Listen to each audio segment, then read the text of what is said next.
شهدت مصر حركة احتجاجية غير مسبوقة ضد نظام الرئيس حسني مبارك، بدأت مع صباح يوم 25 من يناير بمظاهرات معادية للحكومة في بعض المدن المصرية بمشاركة عشرات الآلاف من الأشخاص. قتل خلالها متظاهران في السويس بعد مصادمات مع الشرطة، وتوفي شرطي في القاهرة بعد تعرضه للضرب من قبل متظاهرين، واعتقل نحو 200 شخص. في مساء اليوم نفسه حاولت قوات الأمن تفريق المتظاهرين بالغاز المسيل للدموع دون جدوى. وفي يوم 26 تجمع آلاف المتظاهرين في عدة مدن مستخدمة الهراوات، ورشق المتظاهرون قوات مكافحة الشغب بالحجارة. وفي القاهرة قتل شخصان في مصادمات، وفي السويس ألقى متظاهرون زجاجات حارقة على أحد المباني عشرات المتظاهرين و5 من الشرطة. وفي 27 تتواصل المظاهرات.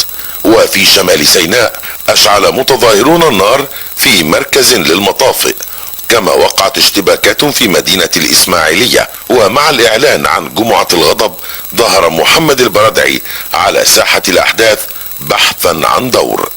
أما جمعة الغضب والتي وافقت 28 من يناير فقد شهدت تظاهرات كبيرة في عدد من مناطق مصر، وسقوط عشرات القتلى في مصادمات بين المتظاهرين وقوات الأمن.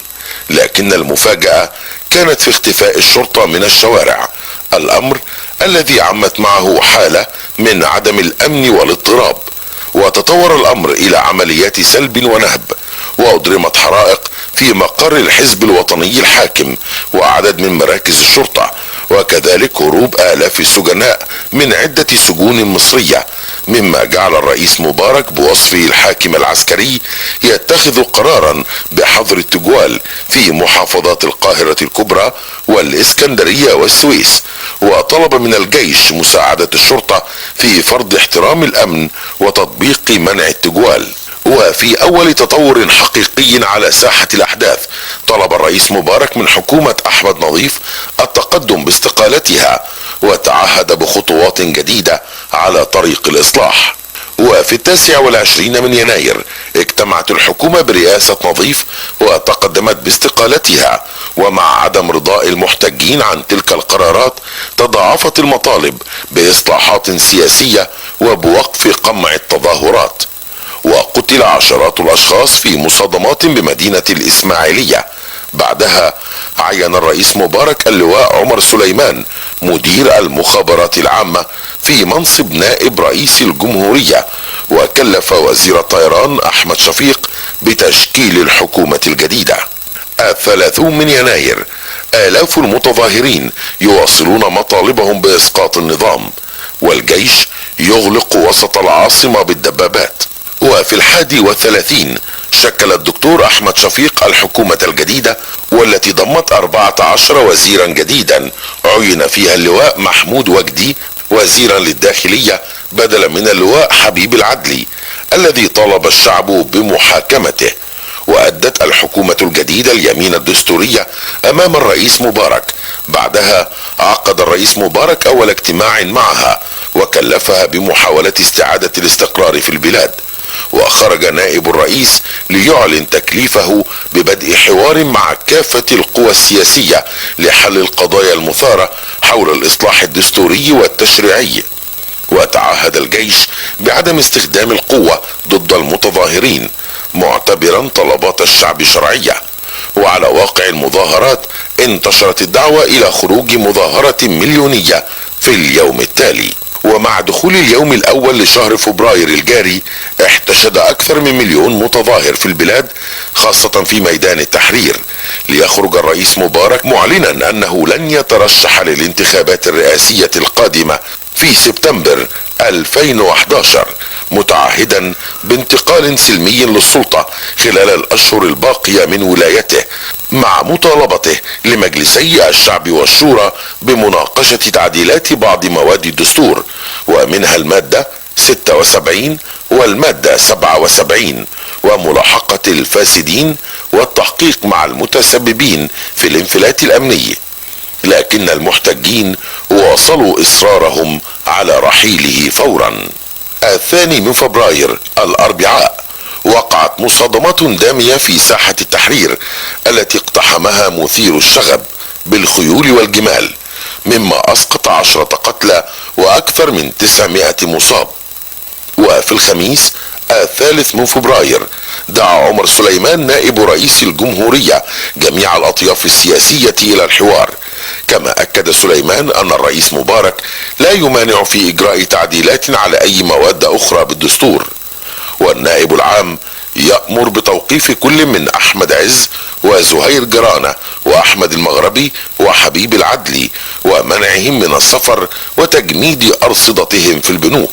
في اليوم الرابع واصل مئات الآلاف احتجاجاتهم في الشوارع بمناسبة ما أطلق عليه جمعة الرحيل، مؤكدة على طلبها بإسقاط النظام.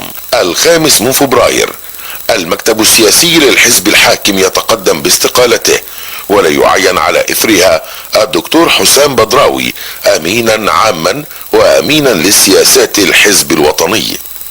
في الوقت نفسه واصل نائب رئيس الجمهورية جلسات الحوار الوطني مع ممثلي القوى السياسية والأحزاب وبعض الشخصيات العامة والحكماء. 6 فبراير جماعة الإخوان المسلمين تنضم إلى الحوار السياسي الذي أداره نائب رئيس الجمهورية السيد عمر سليمان مع مجموعات سياسية أخرى، من بينها حزباء الوفد الليبرالي والتجمع اليساري، غير أن الجماعة اعتبرت أن الإصلاحات المعلنة غير كافية. 7 فبراير عشرات الأشخاص يمنعون الموظفين والمواطنين من الوصول إلى مجمع التحرير، والرئيس مبارك يعد برفع الأجور ويطلب تشكيل لجنة تحقيق في أعمال عنف ضد المتظاهرين فيما عرف بأحداث الأربعاء.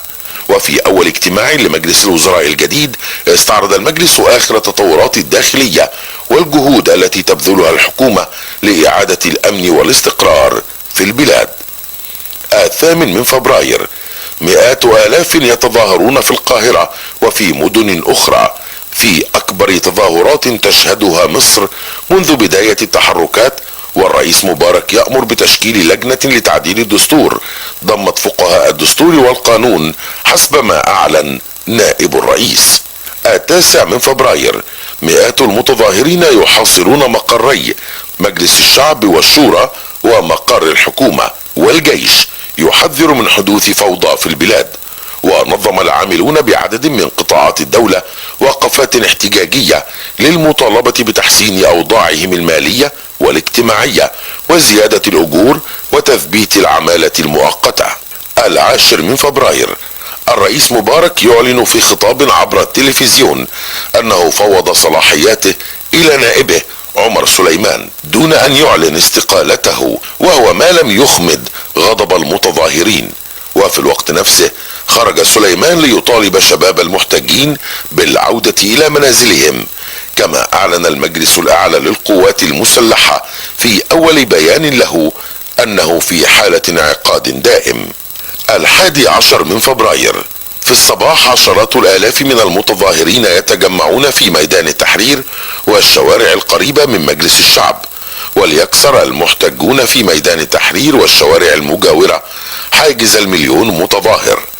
في الوقت ذاته توجه الآلاف إلى قصر الرئاسة بمصر الجديدة، فيما تجمع آلاف من الأشخاص أمام مبنى التلفزيون.